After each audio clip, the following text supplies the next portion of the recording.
Mga gamit na lang sa bahay ang magpapakilig sa akin, lalong-lalo na kung gamit ito araw-araw.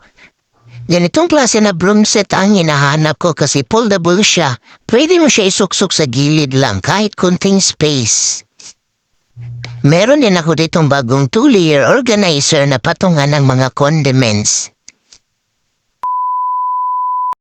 Sino ba ang hindi gaganahan maglinis kung ganito kaganda ang broom set mo?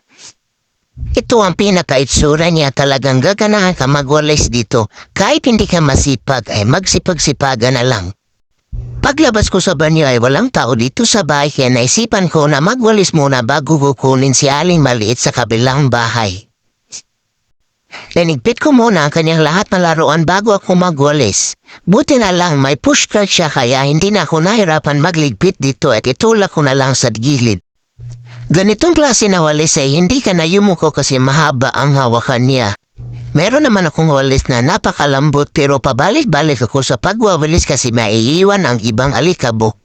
Nailon ang hibla nito kaya matigas siya. Pero ayaw naman siya sa direksyon kung paano mo siya gamitin kasi marotate po siya.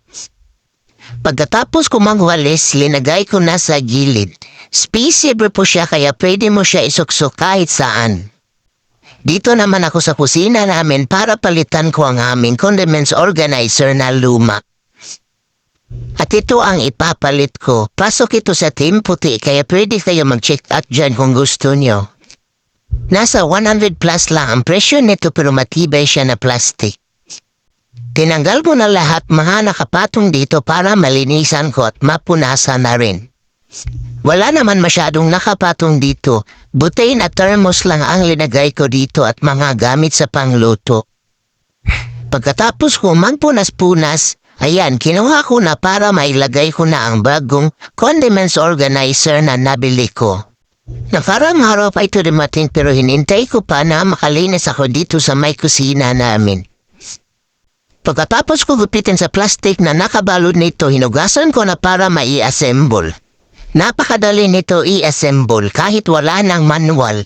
Ipasok mo lang siya sa bawat gilid nito at yun na ma-assemble na diretso. Ito na ang final look niya. Napaka-aesthetic at space saver pa. At ayan, linagay ko na lahat ng mga food condiments ko. Inuna po sa paglagay sa bandang likod ang mga mahahaba at dito naman sa harapan ang mga maliliit lang. At may mga patungan sa taas, linagay ko dito ang mga palaman ng tinapay. Ang kagandahan nito ay may slot siya para sa kutsilyo sa bandang likod kaya hindi ito maabot ng mga bata. Ito na ang final look niya. At kung nagustuhan niyo ang link ay ilagay ko sa comment section. Yun lang, salamat.